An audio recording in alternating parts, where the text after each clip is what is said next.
सभी किसान साथियों का एक बार फिर से आपके अपने YouTube चैनल एडवांस फार्मर में स्वागत है। किसान साथियों, उम्मीद करता हूँ आप सभी बहुत अच्छे होंगे। अगर आप चैनल पर पहली बार आए, चैनल को सब्सक्राइब कर वीडियो को लाइक कर दीजिएगा और अपने मित्रों को शेयर कर दीजिएगा।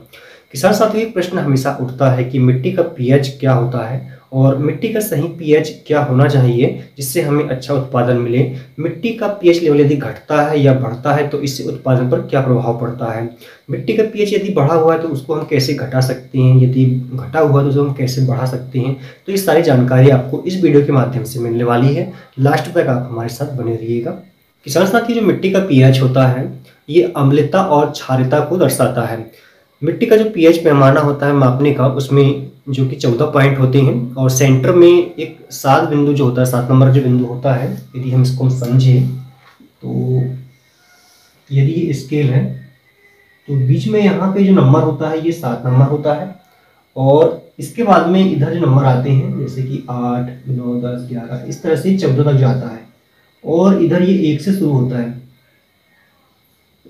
1 से शुरू होता है। इस तरीके से 7, 8, 9, 10 इस तरीके से 14 तक चलता जाता है। यदि 7 से नीचे पीएच आ रहा है तो ये अम्लता को दर्शाता है, ठीक है। और यदि 7 से ऊपर जाता है, 14 तक जाता है तो ये मिट्टी की क्षारीयता को दर्शाता है, ठीक है। 7 से जितना कम नंबर होगा उतनी अधिक हमारी मिट्टी जो है अम्लीय होगी और 7 से ऊपर जाएगी तो क्षारीय होगी। तो यदि स्वस्थ मिट्टी की हम बात करें अगर, तो हमारा पीएच अगर 7 आता है तो हमारी जो मिट्टी है वो कैसी है, स्वस्थ है, ठीक है। साथ ही इसमें जो पोषक तत्व होते हैं, 17 प्रकार के पोषक तत्व होते हैं, इनका अनुपात भी पीएच जो है वो दर्शाता है। किसान साथियों, पीएच 7 से कम है तो मिट्टी में अम्लता होगी। इसमें कुछ पोषक तत्वों की कमी आपको देखने को मिलेगी जिससे पौधे में पीलापन आएगा, विकास इसका रुक जाएगा, सही गति से इसका विकास नहीं हो पाएगा और पौधा सही प्रकाश संश्लेषण नहीं कर पाएगा।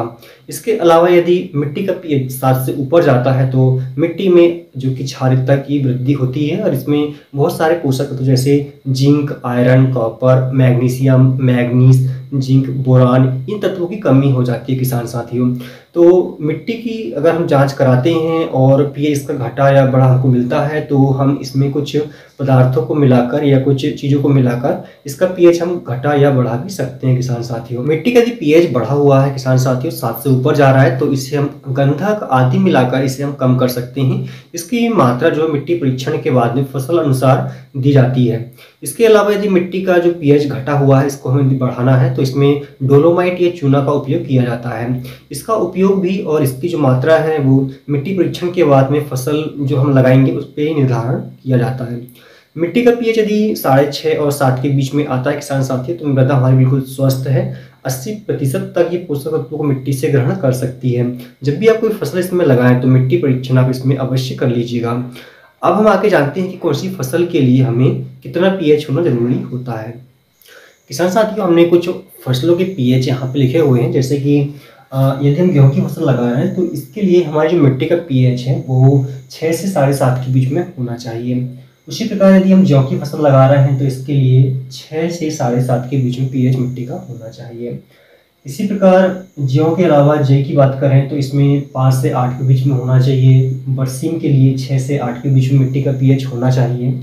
मक्के के लिए किसान साथियों 6 से लेकर 7.5 के बीच में मिट्टी का पीएच होना बहुत जरूरी है अच्छा उत्पादन के लिए।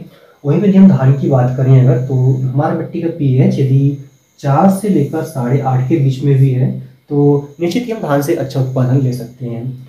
साथ ही मूंगफली का जो है वो 5.5 से लेकर 6.5 के बीच में होना चाहिए। उसी प्रकार मटर के लिए 5.5 से 7 के बीच में, चना के लिए 5.5 से 7 के बीच में, गन्ना के लिए 6 से 8 के बीच में होना चाहिए, कपास के लिए 5.5 से 7 के बीच में, आलू के लिए 4 से 6 के बीच में, चाय के लिए 4 से 6 के बीच में, ठीक है।